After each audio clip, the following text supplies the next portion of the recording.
युद्ध समाप्त हो चुका था। भगवान राम ने रावण को पराजित कर दिया था। धर्म की विजय हुई थी, पर एक अंतिम सत्य अब भी शेष था।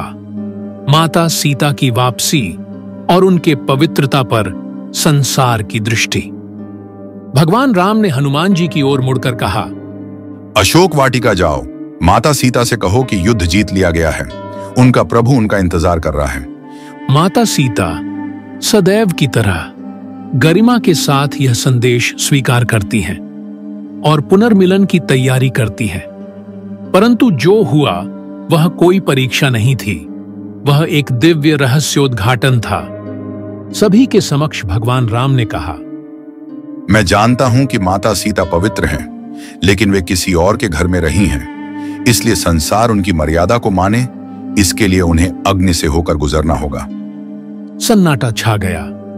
क्या वास्तव में भगवान राम ने उन पर शक किया था? नहीं, कभी नहीं।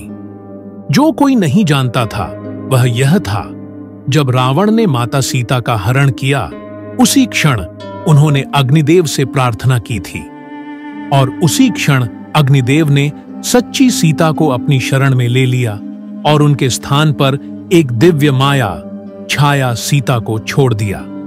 जो सीता लंका में रही वह केवल एक छाया थी। अब सबके सामने छाया सीता अग्नि में प्रवेश करती है और अग्नि से प्रकट होती हैं असली माता सीता, तेजस्वी, दिव्य और अपवित्रता से अछूती, अग्निदेव के साथ। अग्निदेव घोषणा करते हैं, यह है सच्ची सीता, सदा पवित्र, सदा निष्ठावान। लंका में जो थीं, वह केवल उनकी प्रतिछाया थीं।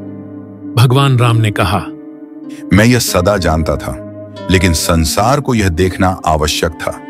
धर्म न केवल निभाया जाना चाहिए, बल्कि सिद्ध भी किया जाना चाहिए। यह कोई परीक्षा नहीं थी, यह तो सत्य का प्रकटन था। अग्नि परीक्षा कभी भी न्याय नहीं थी, यह तो पावनता की पुनः स्थापना थी।